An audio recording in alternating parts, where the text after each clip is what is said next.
বিগত দিনে 70 কেজি করে চাউল পাইতাম, জাইলা নামের চাউল। এই বছর আমাকে সেই চাউলটা পাই নাই এখন পর্যন্ত, সেটা গুজব হয়ে গেছে। আমাকে 22 দিন ওরা আবারও দিছে, আগে দিছে 12 দিন, এখন দিছে 22 দিন। এই 22 দিনের যে আমাকে একটা খোরাক, এই কি যাবন নিয়ে চলবে এরা? যে পরিমাণ চাউল দেয় হাতে আমাকে হয় না, একটু বাড়াই ছাড়াই যদি দিত তাই হইতো। যেভাবে চাউল দেয় 3 মাসের মধ্যে চাউল আমাকে দেয় নাই। 3 মাসের মধ্যে 12 কেজি চাউল দিচ্ছে। যারা আশ্বাস করে হেরাও চাউল পায়, যারা জাল পায় হেরাও চাউল পায়। সঠিক সবাই জাইলিয়েছি, যারা জাইলে সঠিক দিবে চাউল, যদি সঠিকভাবে দিত তা তো আমরা পোষাইতে পারতাম। জাল যখন পায় না, মাছও নাই, চাউল পাইবে অবরোধে চাউল পায় না, চাউল পাই অবরোধের পরে।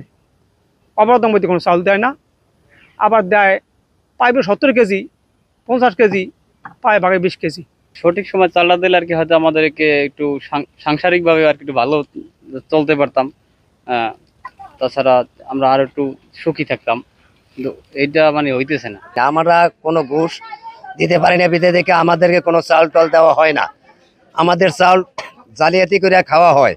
আমরা চাই আমাদের জেলেদের চাউল অবরোধের আগে দেওয়া হোক, এবং আমরা কোনো সময়ই অবরোধকে অমান্যত করব না। যদি অবরোধের আগে আমাদেরকে চাউল দেওয়া হয়, তাহলে আমরা কোনো সময়ই আইন ভঙ্গ করব না। আইন সম্মত চলে, আইন মানুষ মানবো। এখন মনে করেন এই 22 দিনের ভিতরে যদি মনে করেন চাল পাতি যদি না আসে, মানুষ জাইলা কি করবো? এরা জাল বাইতে অবশ্যই নেমে যেতে দেবো, জিতে চাইবই।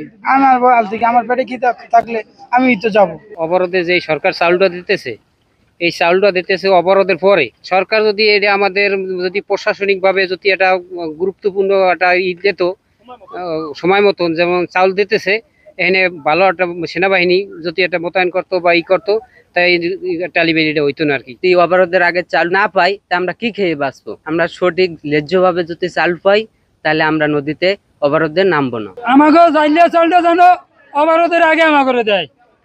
যদি আমাকে একদিন অবরোধের আগে দেয়, আমরা নদীতে হামদাম করবো না। আর না তো আমরা নদীতে এমনি হামদাম করবো। আমাদের তো পেট বাঁচাইতে হইবে, জীবনযাপন করতে হইবে।